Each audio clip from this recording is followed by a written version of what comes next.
Our guest speaker tonight, Michael Reagan, accompanied by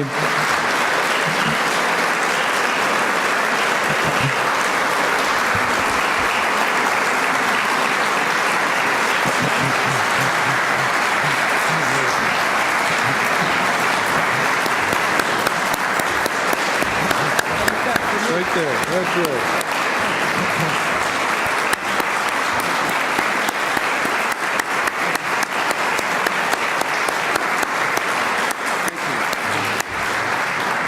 He was accompanied by Marge Garvey, the president of our Docent Guild. Please stand, Marge. Another special guest tonight is Hubert Perry, a longtime friend of the Nixon family, and particularly Richard Nixon, and a longtime member of our board of directors, Hubert Perry.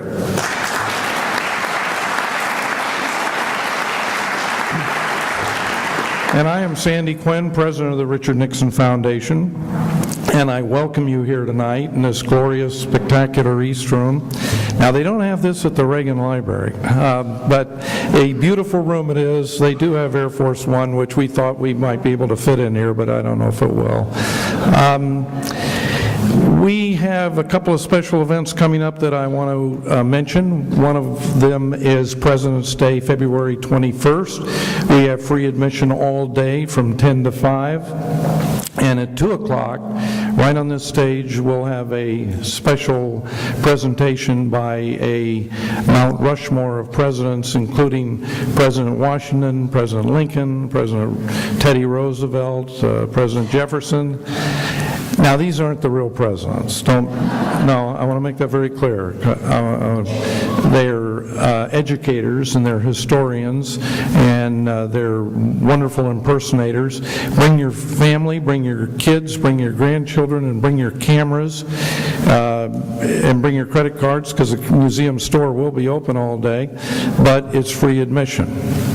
Then on March 9th, and you got to write this one down. March 9th, former Secretary of Defense, two-time Secretary of Defense, former Chief of Staff to Presidents, former Congressman Don Rumsfeld, returns to the Nixon Library. We presented him our Victory of Freedom Award here in this room on December 6th. He's coming back to present his new book, which is being released on the 9th or the 8th of February. It will be an enormously popular, controversial book. It's a memoir, it's a biography, an autobiography of his life. It's 800 pages, but it is going to stir it up. And he's kicking it off with an interview on Diane Sawyer. He goes on to George Stephanopoulos on ABC, on and on and on. So the launch will be enormous. And he'll be here on March 9th in the evening.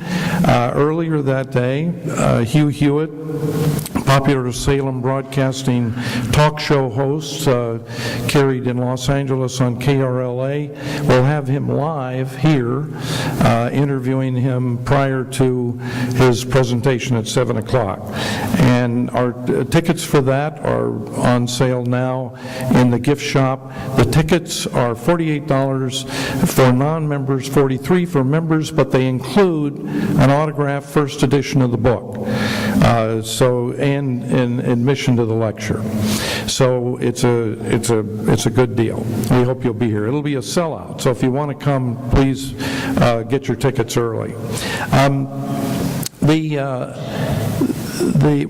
Michael Reagan is, as we know, the son of the president. He has his own publicist. It's his brother who has caused more attention to this book in the last week than anything Michael could have done. I've watched you discuss this on Hannity, and he's had more TV in the last week than Obama has, which is upsetting, of course, to Obama. Obama's getting his back right now, where he's on for his State of the Union, and the score is the good guys 10, the bad guys 9 so far, but he hasn't made any major announcements other than he took credit for the Super Bowl, bringing the Super Bowl to America, as a matter of fact. I shouldn't say all that. He's my president, too. Michael is a best-selling author, has another one now. He was on talk radio for 26 years. And something you may not know about him, and I think this is true, you sold suits for Hart, Schaffner, and Marx, right? Is that right? You're from Yeah, I am. Well, I don't even know what they are. Yeah, but I sold suits for Rathbun's, which was a department store in North Hollywood. So we kind of come out of the same interest in apparel and retail, which explains why one day there's a shopping mall on Riverside Drive in Sherman Oaks, and one day I'm in there buying some Christmas presents for myself in the men's store, and I look up and here's Michael. And this was 1980 something, so I almost forgot it. I'm sure he remembers it, but no, we had a very nice chat. You certainly don't remember. We had a very nice chat talking over, the polo shirts or something. But this is an extraordinary book, and you have it. I hope you read it. If you have read many books by sons and daughters of presidents, and we have two, of course, Julie and Tricia, and Julie wrote a book which was anecdotal about her mother. This book is about his father, but it's about his philosophy, and it is indeed a blueprint for returning, as I think Newt Gingrich called it, the Reagan Revolution once again. And there's never been a time I can remember that we need that more. So he lays it out in this book after years of listening to his father, reading his words, and more importantly understanding them. They're all in this book. And as I think Newt Gingrich or Rush Limbaugh said, read it, learn it, live it, and love it. And that's good advice. Ladies and gentlemen, Michael Reagan. Thank you. Thank you. Thank you. Oh, this is wonderful to be here tonight. I've never been to the Nixon Library. So this is a great honor for me to be here. When they called me and said, would you like to do a signing and speak at the Nixon Library, I said, I'm there. I'm there because I have a book still in somewhere in my bookcases, The Real War, that was sent to me by Richard Milhous Nixon. And so I have that, and he sent it to me and said some really kind words about me. That's before he really got to know me, but he really did. So it's really an honor and a privilege for me to be here tonight and be able to speak with you and share some stories with you and about this book that I spent quite a bit of time reading. My research really goes back about 50 years.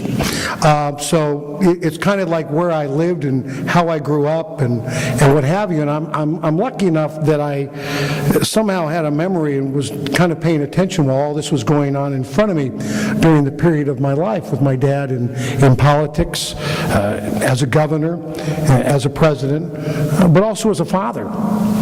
And, as a father, it was tough for him as a father sometimes because, he was divorced from my mom when I was 3 years old. So here he was, a man who had been divorced, and he had a family that he left. And in 1951, marries Nancy, and all of a sudden he's got a second family. And that's actually part of the book because it was at that period of time when I'm about 7 or 8 years old that I really found out for the first time in my life about the tax system in America. And it's not that I wanted to find out about the tax system in America. I was kind of confined to an automobile, and I had a choice to listen to my father or jump out of the car. And so I stayed and I actually listened instead of jumping out of the car. And where I go with that story in the book is, so often we talk about taxes and Reaganomics and Keynesianomics and all these things that I talk about in the book, and going back to the 1920s when they lowered taxes, it brought us the roaring 20s, and of course 1940 when they lowered taxes, didn't follow through with all the Roosevelt things, thank God, and that unleashed the economy of the United States, and what happened in the 1960s.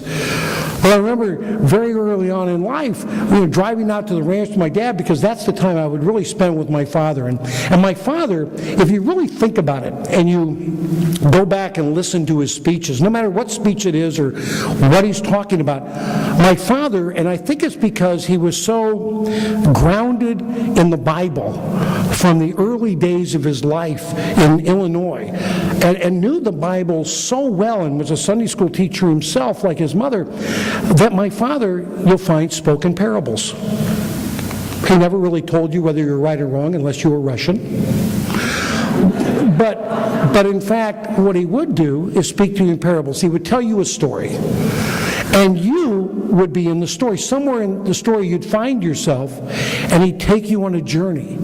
And it'd be a wonderful journey. You'd laugh, you'd cry, but you would get the message at the end. And so imagine an 8-year-old boy who's being raised in Beverly Hills as a Beverly Hills brat. And by the way, it wasn't bad. I mean, I was basically at the Beverly Hills Hotel on weekends with my mom in the pool. It was a pretty good life. But my parents had a birth defect, because both my parents, unfortunately, were born in the middle part of this country. And both of them believed in something called a work ethic. Now, for a kid raised in Beverly Hills, that is just not where you want to be. Because your life is, you want to be taken care of in the way you think you should be taken care of. You're living in a mansion, you've got a circular driveway, you've got maids, you've got cooks. And my father and mother combined to give this poor 8-year-old child from Beverly Hills $1 a week allowance. Now, how does a child in Beverly Hills survive with the Crosby kids, the Crawford kids, you name them, the Hope kids, on $1 a week? You can't. You have to hit your parents up for more money. You have to play the guilt card on them. And I know that none of your children have ever tried to make you feel guilty to give them something. We only did that where we lived in Beverly Hills. And so, driving out to the ranch, I asked my father for a larger allowance to keep up with those Crosby, Hope, and Crawford kids. And my father decided to tell me about the tax system in America. I thought, at the end of it, I'd be lucky enough to get a raise and allowance. So I sat there and listened. I heard about the government taking 90 cents out of every dollar. He only had 10 cents out of every dollar. And with that 10 cents, my father had to take care of his first wife, my mother Jane Wyman, my sister Maureen, myself, his new wife Nancy, their daughter Patty, their house, the ranch, the horses, the cows, the foreman. As we were driving into the ranch that day, I looked at my father and actually offered him back half my allowance. And my father said, no, I'm not after half your allowance. But he says, I'll make you a deal. I said, what's the deal? The deal is that if there's a president ever elected that gives me a tax break, I'll give you an increase in allowance. Reaganomics. So I found myself at 9 years old becoming very political. I didn't know Democrat from Republican, but I knew more money in my pocket from less money in my pocket. But it would take till 1964 with the Kennedy tax cuts for my father to get that tax break he had promised an 8-year-old boy back in 1953. And when he got that tax break from John F. Kennedy, my father stayed true to a promise he had made that 8-year-old, and he raised me from $1 to $5 a week. I was in high school.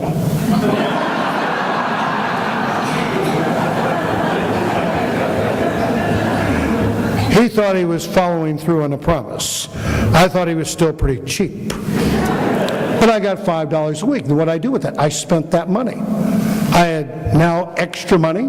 I spent that money, trickle-down economics. Other people were able to take that money and do whatever they did with that money.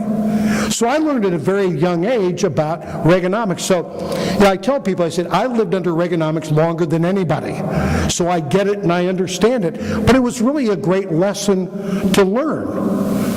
And that's where it came from. And what I've done with the book is go through all the issues we talk about today in America, and then I put a story, because so often we hear, well, what would Ronald Reagan do?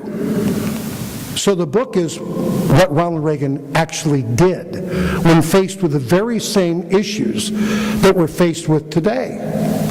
Stories like this will come up.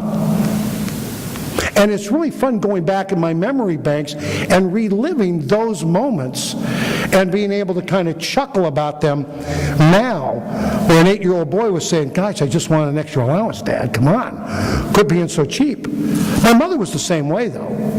My mother, when I was 10, I tried to get a new bike for my mom, because all the kids in Beverly Hills were getting free bikes from their parents. And so I went and found a bike at Hansort Sacklery in Beverly Hills and told my mom, hey, Blue Schwinn bike, 10-speed, it's the hot ticket. Mom, you buy this for me and I'm going to love you forever. And I meant it. And my mom knew I meant it, and she said, well, fine. How badly do you want that bike? And I said, Mom, I want it more than anything. She said, great. Do you want it enough that in fact you'll get a job? I said, Mom, I'm 10 years old. What kind of job can I have with that bike? Delivering papers. Geez, Mom, I never thought of that. She said, but I am thinking of that. I said, so how do we proceed from here? Well, if you really want that bike, I'll tell you what I'll do. I'll loan you the money to buy that bike. And you'll owe me the money. And you're going to have to get a job to pay me back for the money I'm going to loan you for that bike. And I said, Mom, I'm 10. She said, yes, but I can buy you anything you want, wherever you want. But I build men, I don't build boys. I said, what do you mean by that? She says, I have enough money to do whatever I want to do. But if I give you everything you want now, you'll be a 40-year-old child. But if I show you now that you have to get a job to earn what you want, you'll be a 40-year-old man. So I got that bike, went into debt to my mother at 10, started selling papers in front of Good Shepherd Church in Beverly Hills on Sunday morning, and with the money I would make from that, I would pay my mother back for the money she loaned me for that bike. Years would go by, and I would say to my mom, Mom, we did it your way for 40 years. How about letting loose of some of the dough? She said, no. She said, I'm still building men, not boys. Some great lessons that my parents taught me. But what happens is when you're the son or daughter of an icon, perception is reality to people. So what happens is, the perception is, I'm a millionaire. Perception is, I got $1 million because my parents must have given me the money. Perception to my children, Cameron and Ashley, is that they must have $1 million because they're Reagans. So they live under this cloud of perception of what people think. So you go out and try and find a job.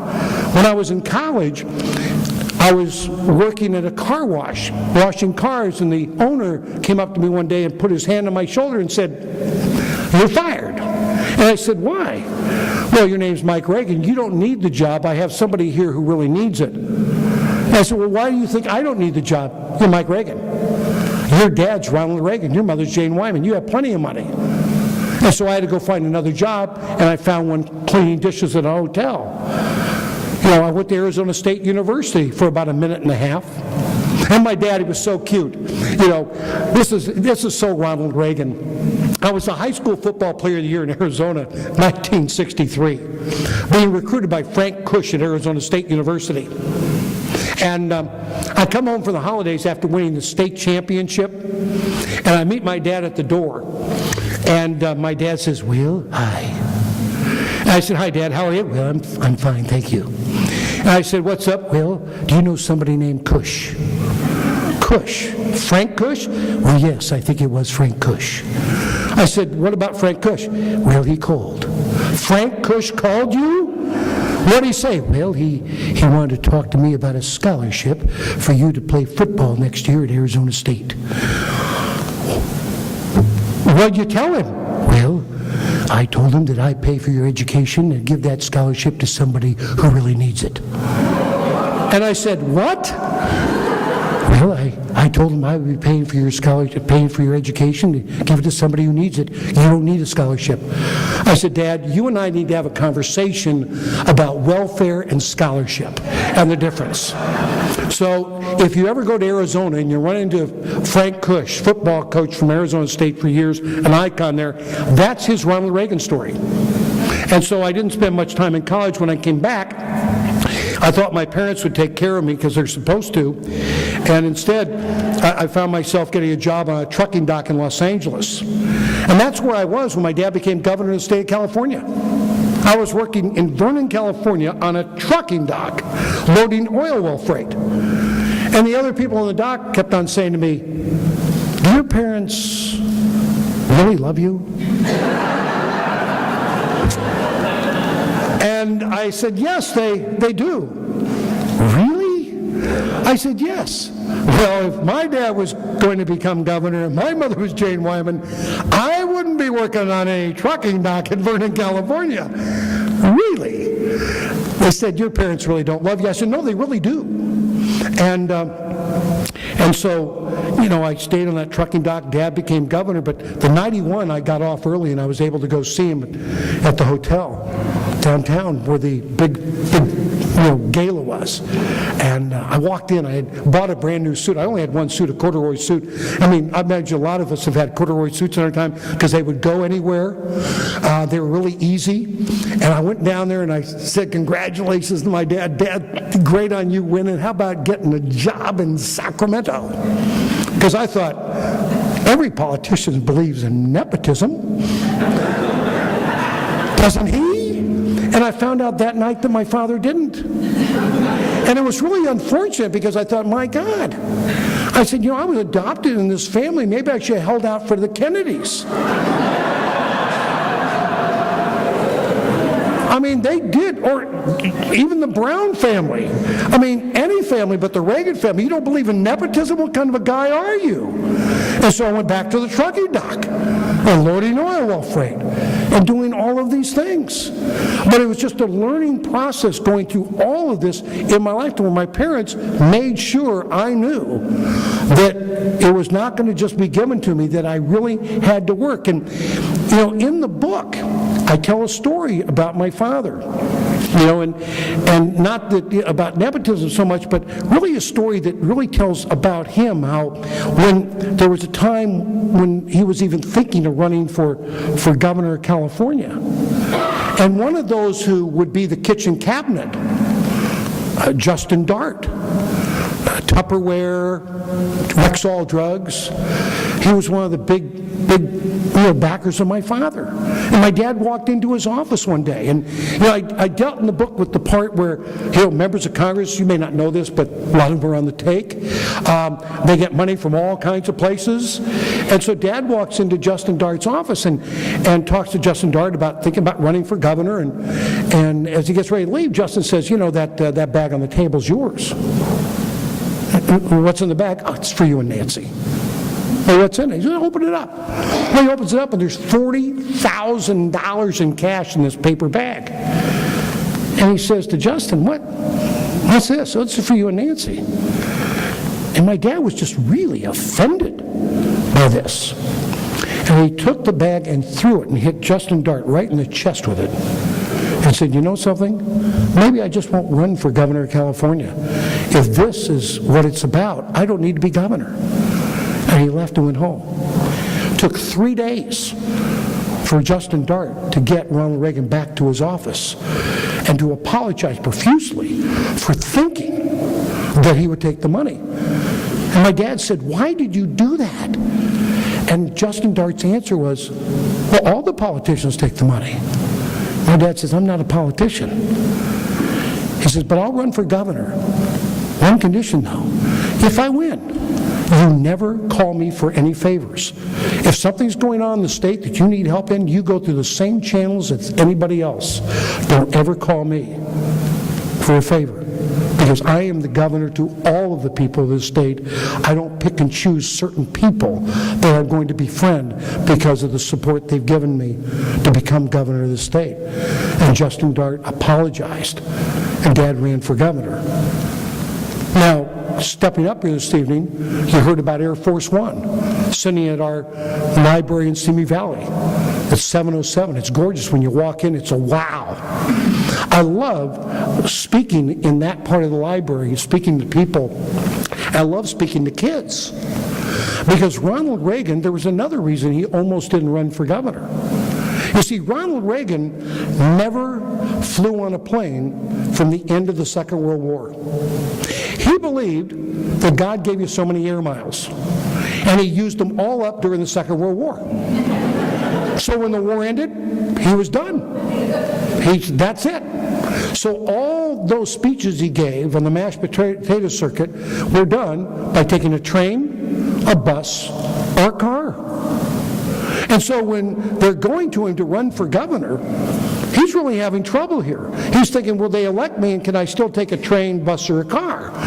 And his brother Neil saying, no, I don't think so. Now his brother Neil, and I tell this in the book because nobody's ever talked about his brother Neil. His brother Neil was the vice president of McCann Erickson, one of the largest advertising firms on the planet at the time. It was the leader in the industry. He was the VP in Los Angeles and changed the face of public relations. And most of those people who were members of the kitchen cabinet were all clients of, you guessed it, Neil Reagan. So Neil puts together this group of people who would be known as the kitchen cabinet. He calls his brother, who's in San Francisco, giving a speech. He says to his brother Ron, do you want to be governor of California? And his brother Ron says, yes, I think I do. Well, good. Then you'll be here at the Hillcrest Country Club tomorrow morning at 9 a.m. to meet the kitchen cabinet, the people who are going to fund your campaign. And Ron says, Neil, I can't get there by 9 a.m. in the morning. If to do that, I have to fly. Neil says, yes, you're going to have to fly. And hangs up on it. And nobody knew what he was going to do. Nobody knew if indeed he was going to show up at 9 a.m. He didn't tell Nancy. He probably shivered and sweat all night long. But 9 a.m. the next morning, he walked through the door of Hillcrest Country Club, and the rest is really history. So the next time you're at the Ronald Reagan Presidential Museum and you go into the Air Force One Pavilion and you see that 707, understand, this is a guy who didn't fly from the end of the Second World War. And the last time we remember him is on the new Air Force One as we flew him back and forth across the country there when he passed away in 2004. Oh, those jelly beans that everybody eats? You know why he chose jelly beans? Because his doctors, his dentist told him, you can't keep eating corn nuts, Ron, and having your kids eat corn nuts. You're going to break their teeth and your teeth. Find something else that's softer. So he got rid of corn nuts, started eating jelly beans. You know, I used to think about that. Okay, Dad, my teeth aren't going to break anymore. They're just going to rot out. He's a great guy to be around. You know, in 1950s, he was the one of three people that opened up Disneyland. Art Linkletter, Bob Cummins, and Ronald Reagan. And I used to go to my dad just to kind of rib him on occasions. I'd go up to him and say, Dad, the day you opened up Disneyland, you and Art and Bob, was there any point during that day when you looked out at the crowd and said, should have brought the kids?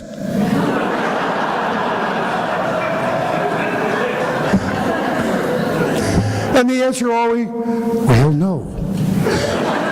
I said, I didn't think so, because like Maureen and I weren't there, Patty wasn't there, so I figured that out a long time ago. And they, just the way he was. And when I was thinking about this book, I thought, where do I start? And that's the hardest part of writing a book. Where do you start? And I felt the best place to start is when he lost, not when he won. When did he lose? 1976. He lost the nomination of the party to Gerald Ford. And if you remember that night, he walked down to a podium not knowing he was going to be asked to come down to that podium. And I tell the story in the book because some drunk actually came up to the booth prior to the evening's festivities happening and actually said exactly what was going to happen. But because he was so inebriated, nobody believed what he said. And so nobody told anybody, including my dad, what might happen because this guy couldn't have been telling the truth. He could barely stand up. So if you ever see a video of that night, you'll notice that the glassed-in booth where we all were is basically empty. We had all left, gone back to the hotel to beat the crowd of the conventioneers as Gerald Ford would finish his speech. And so we're sitting there having a glass of wine, and sure enough, we're looking at TV, and Gerald Ford finishes his speech. He looks up at the booth. He says, "Ron, why don't you come on down and say a few words and bring that lovely wife of yours, Nancy?" And Maureen and I and Colleen looked at each other. Colleen being my wife went, "You gotta be kidding." And Dad came down and knocked it out of the park. He said to Nancy on the way down, "I don't have anything prepared." She said, "Don't worry, you'll think of something." And if you remember that speech, he talked about a few things, but he talked about being asked to write a letter to be put into a time capsule that would be opened on the 300th anniversary of the United States of America. And he says it would be a daunting task to, in fact, write to a group of people who would know everything about us that we knew nothing of them. And he said, do I write about the freedoms we had and we enjoy today, knowing that if we don't make the right decisions today, they may very well not even have the freedom to open up the time capsule to read the letter I'm going to put into it? And the reason I started there is because I feel we're in the same place today as we were in 1976. But we don't have Ronald Reagan right now. We're a third of the way into the letter, losing our freedoms every day. My concern is they won't have the freedom to open up the time capsule to read the letter my dad wrote and put in there for the people who would live on the 300th birthday of this country. And I wanted to give a roadmap to people to understand really who he was, because you see, Ronald Reagan spoke from here because he lived here.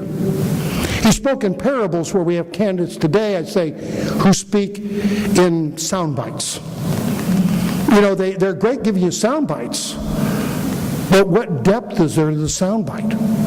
Ronald Reagan didn't call pollsters to see how he felt yesterday, how he might feel tomorrow, and what's going on today. He knew it inherently inside. Here's a man in 1976 who's campaigning in North Carolina. He's been losing everywhere. He's in North Carolina speaking, and there's a school for the blind where the headmistress and a few of the children come to listen to Ronald Reagan speak. And so they're there, and when they get all done, or my dad gets done going back down, headmistress goes up and says, "Governor, could you spend a few moments with these children? They're from a school for the blind, and they'd love to ask you a few questions." And my dad says, "Let's go inside the trailer. I don't want the media to believe that I'm using blind children to garner votes." So they disappear inside of a trailer. And he's in there answering questions, just for a moment, when he realizes what we all know. How do the blind see? They see through touch.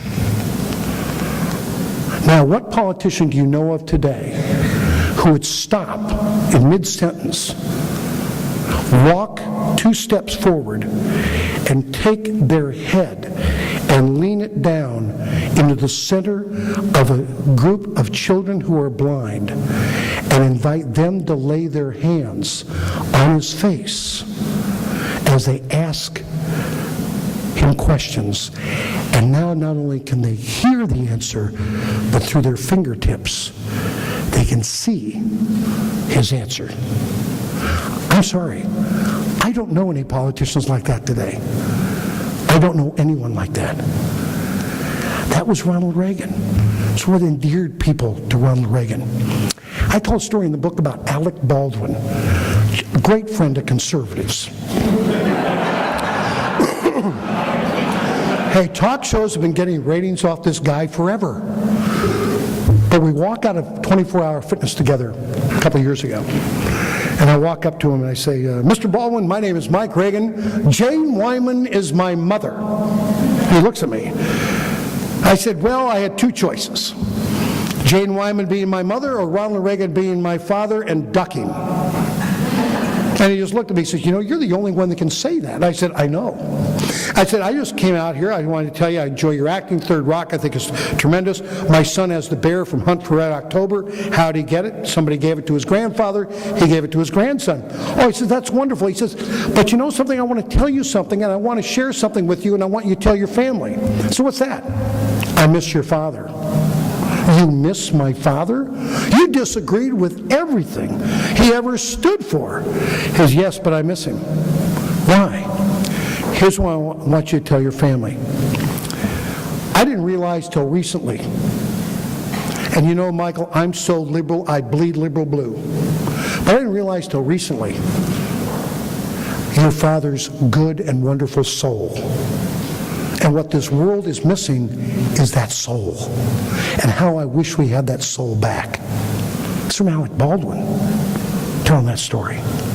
So if you think people who are conservative miss Ronald Reagan, Alec Baldwin missing Ronald Reagan is absolutely enormous.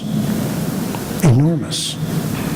But I think in many ways, and I talk about this in the book, we make a mistake if we're looking for Ronald Reagan. We should be blessed and honored and happy that in fact we had him in our lives during a period of our lives. There's too many politicians, I think, that know how to quote Ronald Reagan, but I don't think there's anybody in here who can quote any of the new politicians. They're too busy quoting my father. They have to find their own voice. I think what we're missing is leadership, and my dad was a leader. And by looking for Ronald Reagan, we may very well walk right past the next great leader of this movement. So I said to Newt Gingrich one day, I said, Newt, one of the problems with conservatives is that we look at elections as an endpoint, liberals look at it as a beginning. When we get to the election and we vote, we go home to our jobs. And in the book I say, you got to think of liberals as termites who are working every day to undermine this nation and this country, eating away at our foundations. And if we're not working every day to stop what they're doing, they are going to win. We have to be engaged each and every day. And Newt went, I never realized that. I said, but that's true. And this last year, as I say in the book, is proof. When Scott Brown was elected at Ted Kennedy's seat in Massachusetts, I was the only person who was on the air on Fox at that time. They asked me what I thought, and I said that the liberals, Washington, Congress will pass health care. Question back, how can they? Scott Brown was the 60th vote. Answer, because the conservatives all went home and thought the election was over. It was done. Well, they all went home. We have Obamacare. Why? Because we went home. We went to our jobs and forgot what their job is. You have to be engaged each and every day in all of these things that are going on. You have to know what to do and be engaged and be supportive. And if you're not, then what happens actually happens to you. And you sit back and say, well, now where do we go? You've got to have candidates who are willing to listen to common sense. Ronald Reagan was just a depiction of common sense in the world that we lived in. And I tell young people, I said, if you learn about Ronald Reagan today, you can go out and be a surrogate speaker for him tomorrow, because he was the same yesterday, today, and tomorrow. He never really changed because it was all inside of him. It's interesting how, and I learned this very early on in Catholic school, for every action, Mike, there's always an equal reaction. And the story I tell in the book is the action of Ronald Reagan having a hit television series called General Electric Theater. Anybody here ever watch it? Yeah, well, yeah. Nancy made us watch it. Sunday nights at 9 o'clock. Come on, family, together, we're going to watch Pop on TV. I'd really rather watch Bonanza. No, you got to watch this. Tonight's really the best night. This Nancy, she just, oh yeah. She used to do that, when after the presidency, go up to visit Dad at the house. We're going to visit Dad at the house, and you walk in. Nancy greets you because Dad was not capable. And Nancy would say, "You see Larry King last night?" "No." "They did a show on your daddy." "Okay. You didn't see it?" "No." "Come with me." She'd take you back into the bedroom, and she took a VHS that Larry King had already given her, and she would put it in the machine, and before you could see Dad, you had to watch the Larry King show. I mean, it got tough visiting my father. I mean, because you had to know, oh my God, I've got to watch Larry King to see my dad? But this is what Nancy used to do. I mean, she was just emphatic about it. And so, CBS, 9 o'clock on Sunday nights, we used to gather in front of the TV set.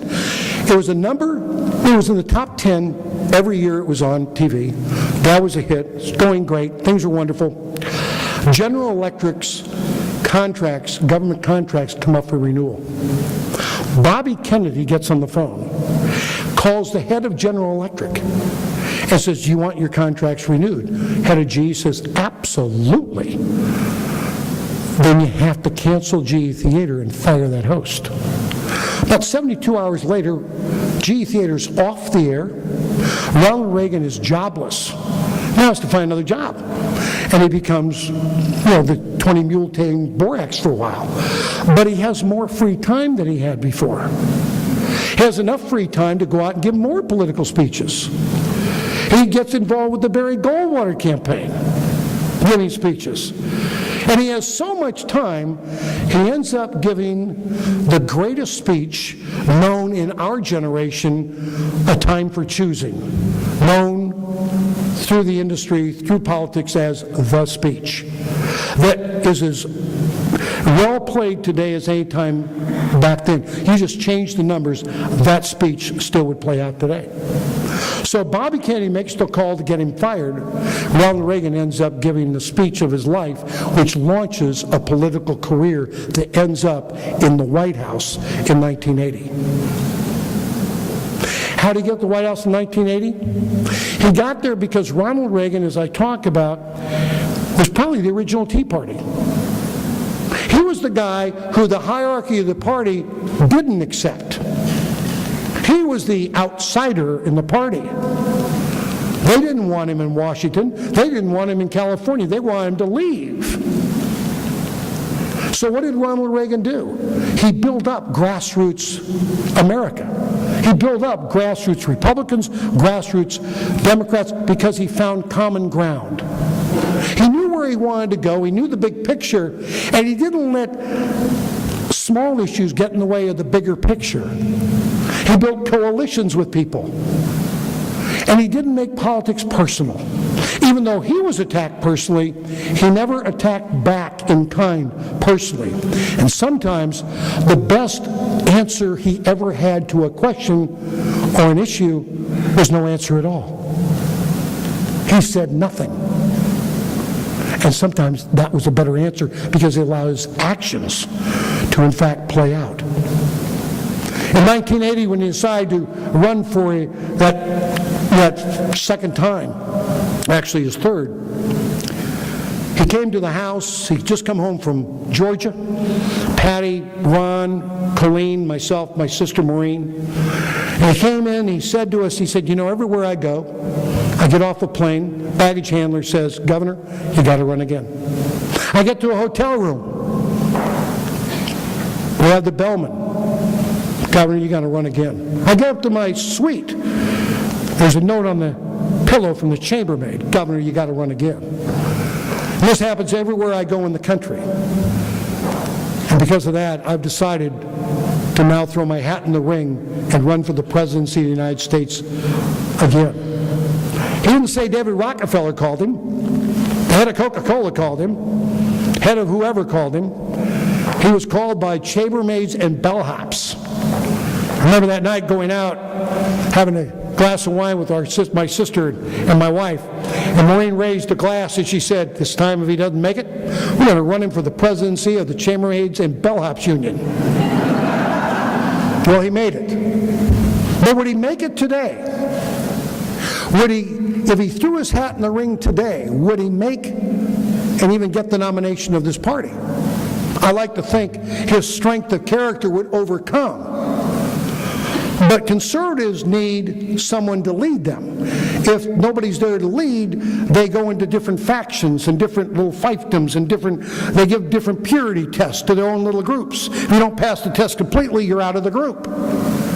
And you go back to Ronald Reagan's gubernatorial years where he raised taxes, signed abortion bills, signed no-fault divorce, and my God, he was a union leader. Where would the argument come today against him getting the nomination in his own party? It wouldn't come from the left, it'd come from the right.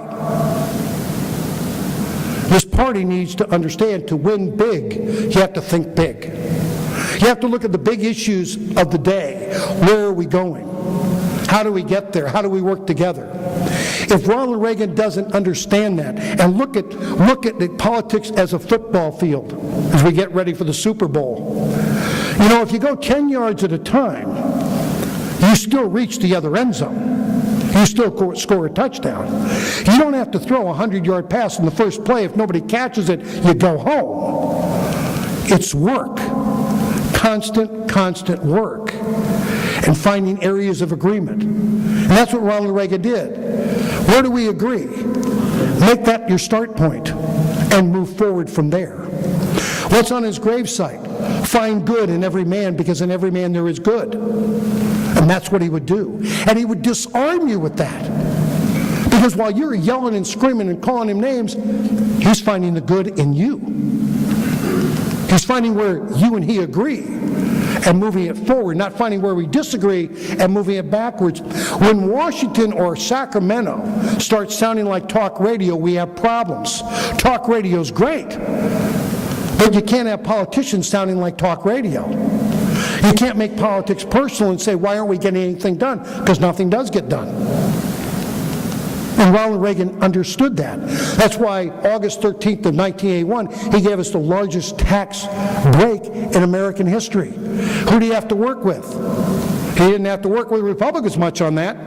It was Tip O'Neill and that group. And even though they had personally attacked him, he found the good. Where do we agree? He went to the people, asked for our help, our support, and we were able to move the ball down the field and get done what needed to be done. A lot of politicians, they don't understand that. They want it all now. If I don't get it all now, I'm going home. Well, there's going to be a lot of people going home if that's the game you're going to play. You got to know what the game plan is and move that ball down the field. 10 yards at a time, 20 yards at a time. You'll score a touchdown. You'll finally get there. It may take a little longer, but you'll get there. Because Ronald Reagan understood that 80-20 rule. If you're with me 80% of the time, I'm good with you. Let's go. He didn't go up to Margaret Thatcher, as I say in the book, and think about what he had to put together. Margaret Thatcher, Lech Walesa, Václav Havel, Mikhail Gorbachev, all these people. He had to find a way to work with them. Imagine going up to Margaret Thatcher and saying, you're pro-life or pro-choice? And based on the answer, I'm either going to work with you or not. Pope John Paul, so what's your immigration policy? We can't work together, I'm sorry. Heck with Poland. That was the big picture. Where do we agree? Let's move forward from there. And they moved forward and changed the world. And Ronald Reagan, staying true to himself, even against his own cabinet. In 1976, I tell the story, my father lost. I went to my father. I'd never seen him lose in his lifetime. And I went to him, I said, what are you feeling? What do you miss about not getting the nomination? He said, Michael, I won the nomination for one reason, have the chance to become president. He says, for too long, I have watched American presidents sit down with secretary generals of the Soviet Union. And every time we sit down with them, they always ask us to give up something to get along with them. He said, I'm tired of giving up things to get along with them. He said, I want to be elected president so I can sit down with the Secretary General of the Soviet Union. I'd let him pick the place, the table, the chairs, because you know, Michael, that's how they do those things. And he said, well, he was telling me what it was I was going to have to give up to get along with them. I was going to get up from the table as he was in mid-sentence, walk around the other side of it, lean over and whisper in his ear, "Nyet." I want to be the first president to say "niet" to a Secretary General of the Soviet Union. Well, guess what, folks? In 1986, in Reykjavik, 10 years later plus a couple of months, he's there with Mikhail Gorbachev. Everybody in Ronald Reagan's cabinet is looking for Ronald Reagan's legacy except for Ronald Reagan. And everybody in his cabinet is saying, whatever Mikhail Gorbachev wants, you've got to sign the dotted line. You've got to give him what he wants. This is your legacy. And Ronald Reagan just listened to him. I mean, everybody, not one person was on Ronald Reagan's side. They walked into Reykjavik. Mikhail Gorbachev walks up to him and says, if you want me to sign this reduction treaty, Mr. President, you're going to have to give up SDI. You're going to have to give up Star Wars. I feel I was probably the only one on the planet that knew what the answer was going to be. Because he looked at Mikhail Gorbachev and said, "Niet." And he walked away from Reykjavik. The media wrote it up as a failure of Reagan. But it was a failure that would ultimately, a couple years later, bring down the Berlin Wall. What's unfortunate is that the first thing the new president did when elected and sworn into office was tell both Poland and Czech they no longer would have missile defense. A missile defense system that ended the Cold War was now taken out of their lands to protect them.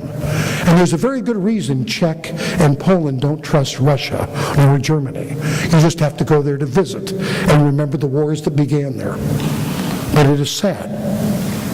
I tell the story in the book about being there in Poland on the 20th anniversary of the fall, not the fall of the Berlin Wall, but 20th anniversary of freedom, which was 2 days after the 20th anniversary of the fall of the Berlin Wall. And I'm there with the president of Poland as an invited guest, him and his wife, and everybody I was with that day, save the rabbi and one other, all died in that horrific plane crash just a few months later. But I was having breakfast in the morning with the president, interpreter, his chief of staff, and we were just talking. I was honored to be his guest that day, and it was cold. I asked the people in Poland, I said, when does the sun come back out? This was November. And they said, April. I said, April? What do you do between now and April? We drink and we forget. I said, no kidding. They're taking me on a tour of the city, minus 2 degrees Celsius, and thinking I'm happy about it. And I'm going, that's really nice. And so the president, through his interpreter, says to me, why did your president take away our missile defense? I don't know. Who's running your foreign policy? And I looked at him, I said, George Soros. That's what we think. And that's exactly what they do think. Who's running our foreign policy? Because America, if we fail, the world fails. We are that shining city on a hill to the rest of the world. They can't afford to have us fail. We can't afford to fail.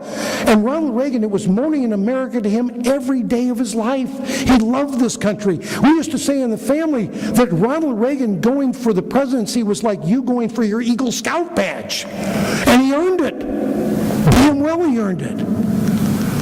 And Ronald Reagan made us feel good about being Americans. He made other countries feel good that we were strong here. He understood peace through strength. He understood it's not about do you like me, it's whether you respect me. And right now, people have a hard time respecting us because we're being redefined. We have people blaming us for everything who are inside this country, running this country, instead of uplifting this country for what we've done. Last summer, through my own little foundation, we took 19 high school students, former Eastern Bloc. We took inner city kids through the after-school program, 15, 16, 17 years old. We started them in Prague. We took them to Lidice. We took them to Dresden. We took them to Shnomo. We took them through the history of what it would be like to live without freedom. Never taught in our schools here. And we brought them home. Then we brought 8 young people from Poland, from Czech, and from Germany. because nobody there is teaching them who set them free. There was no representation in Poland that day other than I was a guest, but I wasn't an honored guest from the government. There was nobody there to celebrate their 20th anniversary of freedom. It's like, well, it's over. We don't have to do anything anymore. In Berlin, we set up, through my little foundation, we put a Reagan room at the Checkpoint Charlie Museum. There's now 4,000 people a day going through that museum and go through that room to learn about the guy who set them free. When I was at the 20th anniversary of the fall of the Berlin Wall, just 2 days before I was in Poland, with our small little group from my little tiny foundation, we were about 30 of us. The 20th anniversary, there was no mention of Ronald Reagan, no mention of Margaret Thatcher. 2 small mentions of a guy named John Paul. And the hero of the 20th anniversary of the fall of the Berlin Wall was a guy named his name was Mikhail Gorbachev. It was led to believe, left to his own, Mikhail Gorbachev would have woken up one morning and said, just take the thing down. The Secretary of State introduced the President of the United States in a video. He was in a video. He would go to Copenhagen for the Olympics, but gosh, don't celebrate the 20th anniversary of the fall of the Berlin Wall and actually be there. So he had a video, but the introduction from the Secretary of State was, well, here's a man who was elected President of the United States, and let me tell you about the walls that he had to tear down to become president. So now the Berlin Wall has become a metaphor for all the walls that were ever built. And by the way, that night, no mention of communism. Who built the wall? Who tore the wall down? And yet it is etched in the sidewalks, in the ground, as you go through Berlin. And about every 20 feet there is a plaque that says Berlin Wall 1961 to 1989. And when I talk to young people, and by the way, I don't know if you'll hear about it again, but August 12th and 13th of this year is the 50th anniversary of that wall going up. People ask me, how quickly can you lose your freedom? I see young people here tonight. Well, if it was August 12th, 1961, and you came home from school, and you came home and saw your mom, and you said to your mom, Mom, I'm going to visit Aunt Sophie tonight over in East Berlin. We're going to go see a movie and have dinner. And your mom said to you, that's wonderful. If it gets to be late, dear, spend the night. We'll see you tomorrow. If you spent the night with Aunt Sophie in East Berlin the night of August 12, 1961, unless you found some other way, you got to come home November 9th of 1989. That's when you come home. That's how quickly you can lose your freedom. And we're teaching nothing to our children about their freedoms that they're losing, and we're not teaching anything to those people who live behind that curtain, that iron curtain, that Berlin Wall, how they became free. And we had a president actually go there and point a bony finger at the United States of America and blame us for what? We should not be blamed for anything. We saved a continent. We saved a country. 1.4 million refuseniks were able to go home to Israel because of Ronald Reagan. And when he stood before that Brandenburg Gate on June 12th of 1987, when everybody except for Peter Robinson, his speechwriter, wanted him to say, tear down this wall, everybody else was against it. He stood there and said, Gorbachev, tear down this wall. And there was a memo from June 2nd of 1987, 10 days before, written to Colin Powell. And it says, Colin, from the NSC, we've read the speech. At best, it is mediocre. It is certainly a missed opportunity. See attached for changes. And the attached page shows all the changes.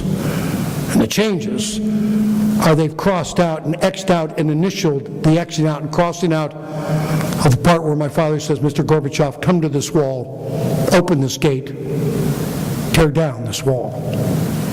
Ronald Reagan was not supposed to say that because the State Department told him not to. 8 more memos would come out telling my father not to say it. But Ronald Reagan, because he wrote his own speeches, Didn't always need a teleprompter. It's a great thing about my dad. You know, he gives these speeches. You know what my dad used to do just to have fun? When he gives so many speeches, he used to 3x5 cards you've all heard about. He had the rubber bands around him. They're in the lower right-hand drawer of his office desk in the house. And when he'd give a speech, he'd pull it out, see which speech he was supposed to give. He'd shuffle the deck. Who does that? And then goes out and gives the speech. But Ronald Reagan stood before the gate that day, and he said, tear down this wall. And 2 years later, that wall would come down, and those people would be free. We need to reteach freedom to the world. We need to reteach our politicians. They need to live it here. Not through pollsters and everybody else, but we want to know who they are. We want to hear their voice. We want to know who they are. We want to be able to quote them and where they want to take America, where they want to take us to teach us freedom, to teach our young people freedom so we can be free again. My father and I had a relationship that I believe was second to none. I went through problems in my life because growing up in a broken home, but I got it all put back together. And there was a time in 1991 when I wasn't looking back so much at the great times of my dad, but I was still one of those spoiled brats from Beverly Hills who would still blame my parents for things that were going wrong in my life. And I made a promise to God. I told God one day, I said, God, if you could get my dad to tell me he loves me, I promise to serve you. And God said to me that day, it's the first time I think I ever listened to him, he said, Michael, when was the last time you told your father you loved him? And I realized that day in 1991 I had never told my father I loved him. And God said, you know, the next time you see your dad, you give him a hug and you tell him you love him for me. And my dad came to be interviewed by me on my talk radio show when I had it in San Diego. And he came in, I fulfilled that promise to my dad. I hugged my dad and I said, I love you. My dad scared the hell out of him. You know, he gave me one of those Christian hugs. You know, you have one set of cheeks over here and the other set of cheeks over. It's a terrible look. It's like, they're not really seeing this, are they? And I gave my dad a hug and I said, Dad, I love you. You know what my dad said? Well, I love you too. And I thought to myself, how silly that I've used you as an excuse sometimes to fail in my life simply because you hadn't told me, and it would have been so easy just to tell you first. And so from that point on, my dad and I would hug each other every time we saw each other. And when he was deep into Alzheimer's to a point, because we'd hug each other every time, and when he could no longer mention my name, and you wonder, does he know me? He can't say my name. Does he really know me? Should I be worried that I've lost that connection? My dad recognized me as a young man would hug him hello and hug him goodbye, because when he saw me, he couldn't say my name, but he could open his arms. I walked in one day while he was being fed by a Secret Service agent. The story's in the book. The agent saw me. The agent got up to move. My dad was being spoon-fed by the agent. So the agent got up to move to get out of the way so I could visit with my father. My father grabbed out at the agent's hand, pulled it back, and kissed it to say thank you. My dad and I would hug. And one day, I guess I just got busy. I don't have Alzheimer's, even though I chair the John Douglas French Alzheimer's Foundation. I deal with this, but I don't have it. But I had forgotten to hug my dad goodbye that day.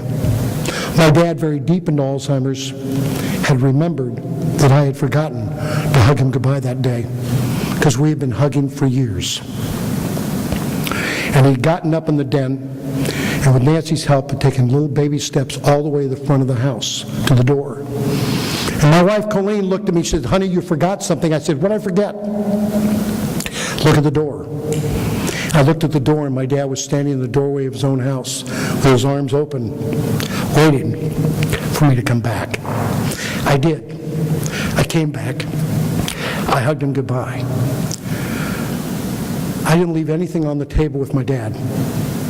I was lucky to be adopted into this family. As I tell people, I was born German, and 3 days later, I was Irish. I am lucky to have been a Reagan all of my life, even those times when I thought maybe I was very unlucky. This book is to honor him and his values and who he was.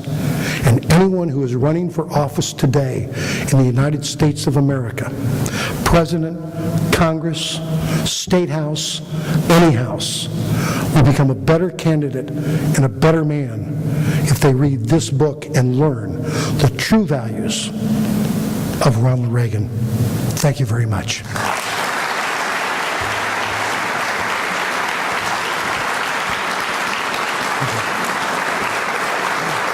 Thank you.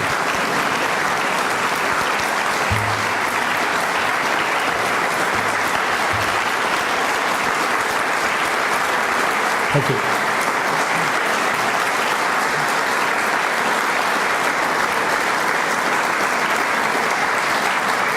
Ladies and gentlemen, Michael has agreed to respond to a few questions before he signs books in the lobby. So if any of you have any, please raise your hand and I will bring the microphone to you and ask that you stand and state your question. Michael, I met you at the Reagan Library. You and I chatted before you went on Hannity's show, and more friends were so impressed when you actually talked to him on a one-to-one. And so thank you for being available to us real, regular people. Oh, you're welcome. I listen. I learned it from my dad. You know, you walk into a room, you make sure you see everybody.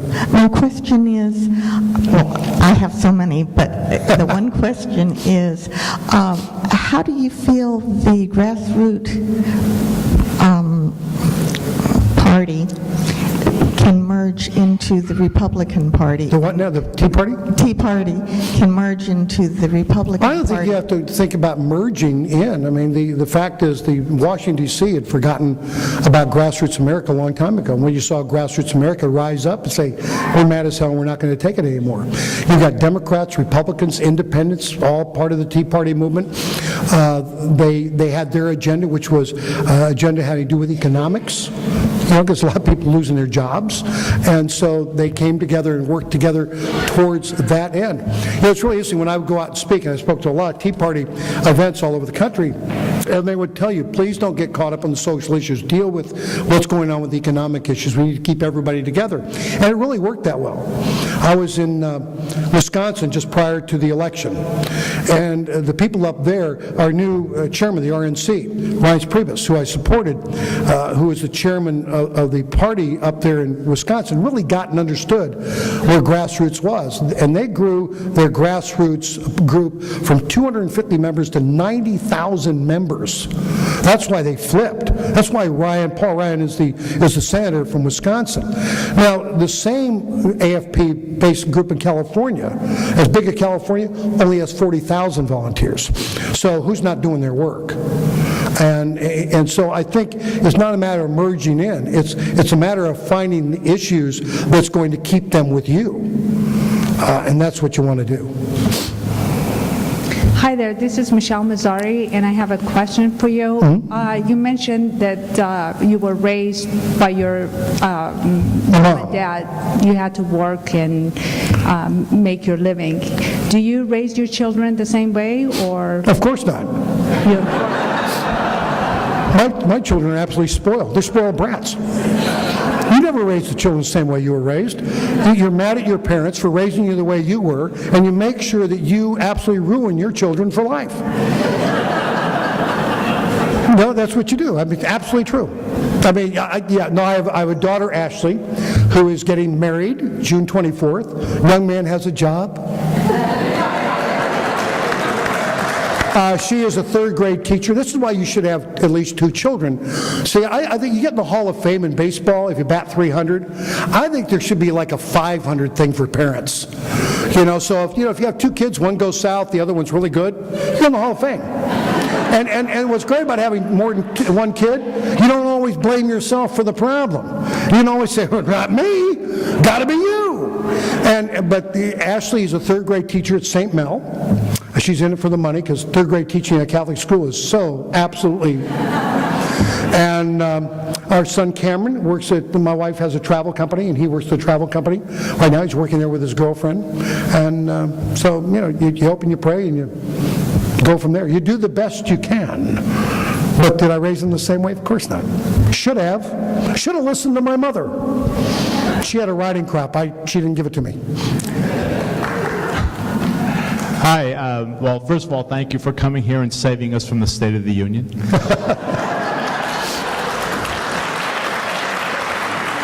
Thank you for having me. And number two, I haven't read your book, but I'm going to dive right into it. But who is our leader today who's going to drag us out of this thing? I mean, I look at our field and I don't see the Ronald Reagan, not that I understand what you're saying, but there are leaders and there are doers, and we need a leader. And it just seems like anybody who crosses that beltway will lose. Well, you got to remember where I've said, and I would don't you know consider the job yourself? I don't know if we've actually heard from that person yet. Maybe we have. It could be Chris Christie, New Jersey, Ryan out of Wisconsin. You've got Perry out of Texas. There's a lot of players out there, right now, but they've got to find their own voice. And I said they got to quit speaking in sound bites and tell us where they want to lead us. Newt Gingrich he's a guy of ideas, but he's got baggage. You got Mitt Romney, good looking, all this stuff, but he has trouble relating to the person at the water cooler, and he's got something called Massachusetts Care. So he's got some real problems. You got Mike Huckabee, waits in the wings. You don't know what Mike Huckabee's going to do at this point in time, but he's got the problem with the guys he let out of prison in Arkansas, even though it wasn't his fault. But today, you see, in America, that becomes the issue. I remember, and I tell this story in the book, we're sitting around with my dad, Nancy, Maureen, and I. And Dad says to us, RNC and Dick Nixon have photographs of John Kennedy leaving hotel rooms and going to hotel rooms with other women other than his wife. Question from Maureen and I was, well, is he going to use them? And Dad said no, and he shouldn't, because he's not running for Husband of the Year. That's between him and his wife. It's not our job to step in the middle and break up a relationship.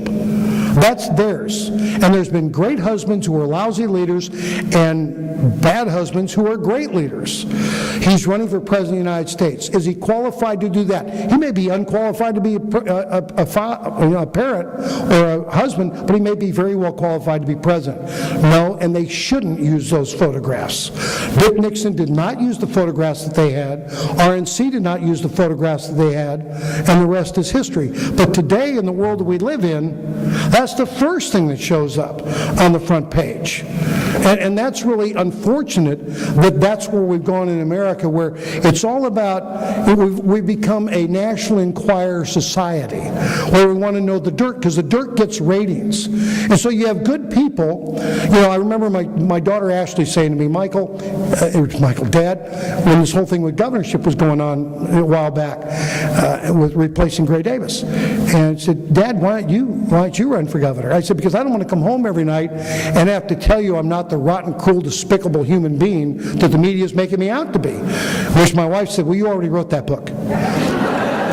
But that's the truth. I mean, whatever it is you're hiding from your family that you don't want them to know that you did in the 60s. I mean, if you survived the 60s, there's a story in the 60s somewhere. I have agreement there, don't I? It's like, you don't tell everybody everything, but if you're running for office these days, that's what's going to come out. And so I think there's good people who don't run because of that. And that's what's really sad in the world that we live in today. So, there you go. Okay. I was just wondering if it was wise leadership to be cutting our defenses like we do and making compromise with Russia like we have. Well, I'm concerned. I'm one of those people, and maybe you agree or disagree with me. I think that Putin's reconstituting the Soviet Union. I think that's exactly what they're doing. You have a president here that seems to be kowtowing to Putin over there. And I'll tell you one thing, as I said, Poland and Czech and those people are scared to death with what is going on and that relationship and what's happening there.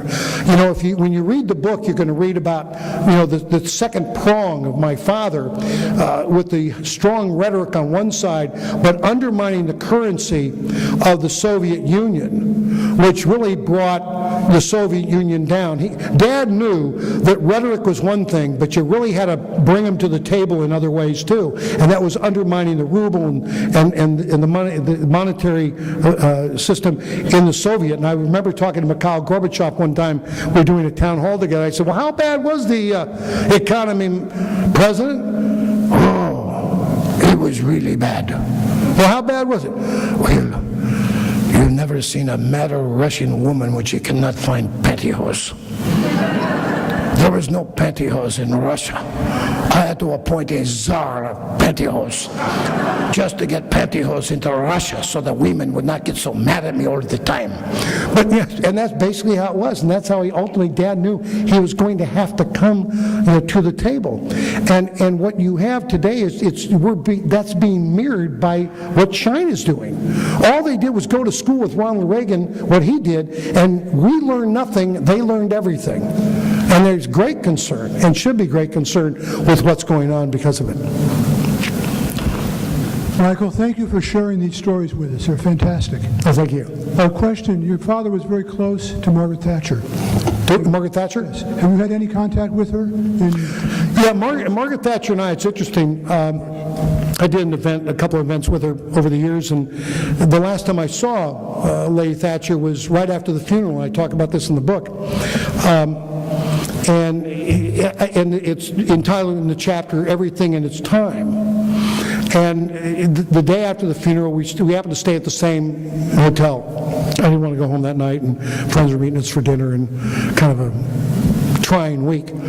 And Lady Thatcher was coming down for breakfast, and I went over to say hello. And she said, "Oh, Michael, it's so good to see you." I said, "Well, thank you, Lady Thatcher." She said, "I think how the world might have been different if your father had been elected in 1976 instead of 1980. How much we could have accomplished." And I said, "Lady Thatcher, I really appreciate that." But I said, I think God has his own way of working the magic on his own. I said, just like our founders got together in a hotel room or wherever they were in Philadelphia back in 1776 and beat out a constitution we're living by today in the United States of America, I think God chose the right time for Ronald Reagan. Hey, what do you mean by that? I said, well, let's look at 1976. Let's say Ronald Reagan was elected. Where were you? Where was Pope John Paul? Where was Lech Walesa? Where was Václav Havel? And ultimately, where was Mikhail Gorbachev? If Ronald Reagan only serves one term, folks, we still have a Berlin Wall. We still have détente, not we win, they lose. If he serves 2 terms, he still gets out a year before Mikhail Gorbachev enters the building. So God, I think, chose his time. Because when Ronald Reagan is elected in 1980, you're in place as prime minister, Pope John Paul's in place in Rome, Václav Havel, Lech Walesa, solidarity, and all you needed was that last peg, that one person to come in, that American leader who was going to say niet and say we win, they lose, that's our foreign policy, and work with Pope John Paul and all of that.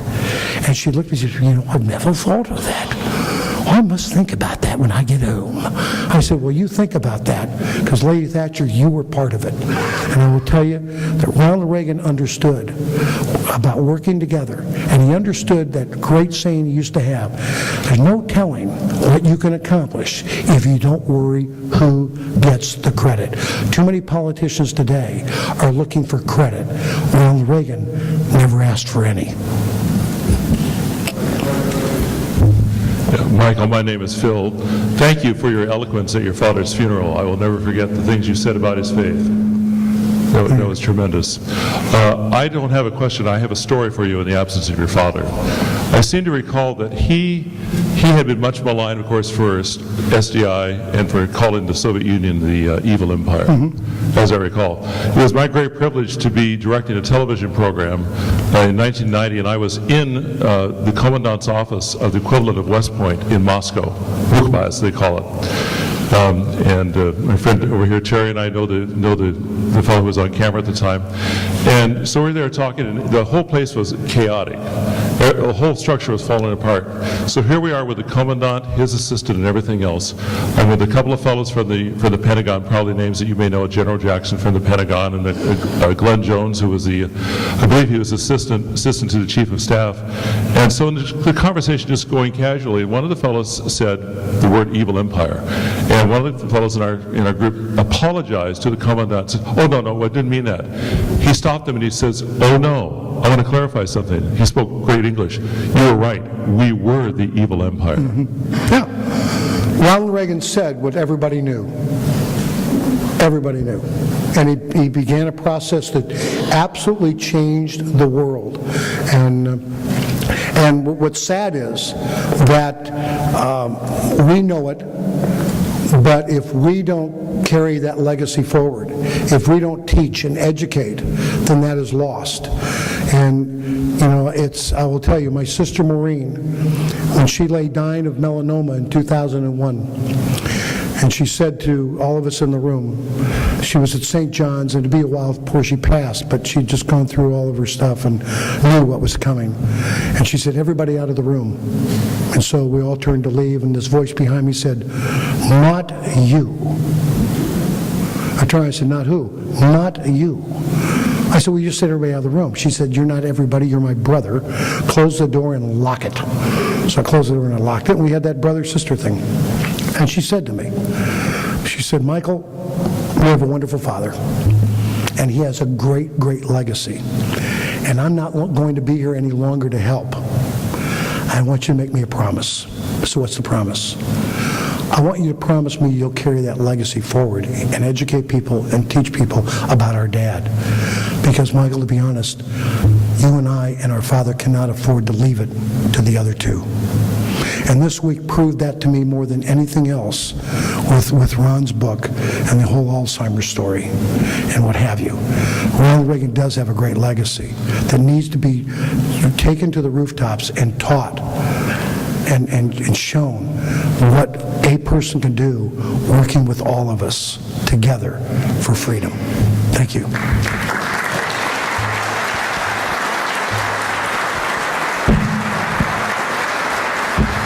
Thank you, thank you, thank you. Thank you. Ladies and gentlemen, it's been our great pleasure to have Michael Reagan here. Thank you for coming. I know he'll come back, won't you, sir? Yes, absolutely. Probably as a candidate, so we'll look forward to that. He'll be in the lobby in 2 minutes. Get your books. If you don't have them already, they make great Valentine's gifts, Mother's Day and Father's Day. We'll see you in the lobby.